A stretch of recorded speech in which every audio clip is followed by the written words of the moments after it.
Buyurun, как раз. Tuzdan beri orası sakon. Yana nimaga pul? SB farzand bo'libdi. Ha, yaqinda farzand ko'rdingmi? Shunda ukasi farzand bo'ldi, bu safar o'zi farzand bo'libdi. Shunga pul yig'ilibdi, hamma kerakdi. Tuzdan beri orasi. Ha, necha pulga chiqadi? 50 ming be. Hammani ko'pchi. Ya, как раз Alisher do'stim, Asadbek o'yibdi. O'y kirdi qilgan ekan, shuning uchun hammamiz pul yig'ishib 50 mingdan pul yig'ibdi. Mikrovalnovka pech oladigan bo'ldi. Ama yig'di jonga tegdi uni. Oshna, pulingizni menga bermaysiz. Kerakli hammamiz o'sha narsani oladigan bo'ldik. Ertaga siz ham o'y olsangiz, sizga ham beramiz. Bu kechda o'y ololmayman-da. Yaxshi niyat. Bu Alisher, jigarim, sizga to'plan tug'ilgan pullari buket o'libdi, o'shanga 50 mingdan pul yig'ibdi. Menga kerak emas, yig'di, jonga tegdi. Oshna o'tkazib bilan shunaqa qilasan, millatchilikmi oshna?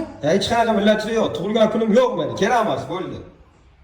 Yaxshi qilishdan oshna qancha ish berayapsizmi yo'q? Abdullo, sen ham shu kollektivda ishlaysan. Uka, Shukurullo akam o'ylanayotgan xabariga bor. O'shani to'yinaga pul yig'ibdimi? To'yinaga pul berib olasan uka. Okamamda o'z pul yo'q, 20 ming so'm pulim bor. Uka, unaqa aytdingiz, sen ham o'ylanaysan uka, senga ham yig'amiz. O'zi mashina o'pib turib, okamamdan qaytib pul so'raman. Shukurullo, men to'yinaga pul uka, yaxshilikka ishlarkin, to'ydan oldin konkursga ishlatasan. Mana o'rmeni kim berdi?